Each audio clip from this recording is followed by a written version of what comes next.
contract cannot be enforced by a person who is not a party to it, even though it is made for his benefit. He is stranger to contract and he can claim no right under it. This is known as Privity of Contract. In 1861, the general rule of Privity of Contract was laid down in case of Tweedle versus Atkinson and was adopted by the House of Lords in various cases, and which subsequently came to be known as the Doctrine of Privity of Contract, which means a contract is a contract between the parties only and no third person, that is stranger, can sue upon it even if it is avowedly made for his benefit. In this case, the plaintiff A married a girl B. After this marriage, there was a contract in writing between A's father and B's father that each would pay a certain sum of money to A. After the death of the contracting parties, A brought an action against the executors of B's father to recover the promised amount.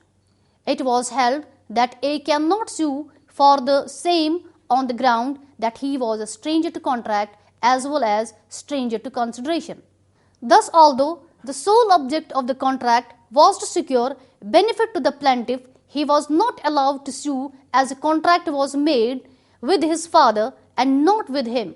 The case laid down the foundation of the rule Privity of Contract, that is, stranger to contract cannot enforce the contract. The rule was affirmed by the House of Lords in Dunlop Pneumatic Tire versus Selfridge and Company.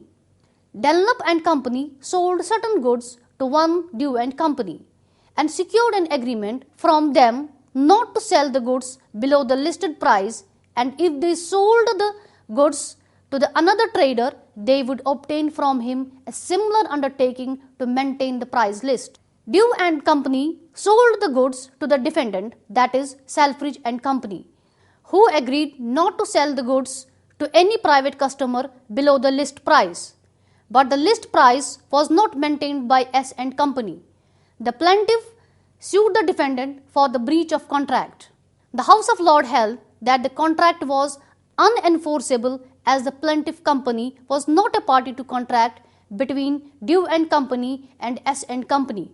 It was also held that even if it is taken that Dew and Company were acting as an agents for the Dunlop and Company, the latter still cannot maintain an action as there was no consideration between Dew and Company and S and Company, because the whole of the purchase price was paid by S and Company to Dew and Company.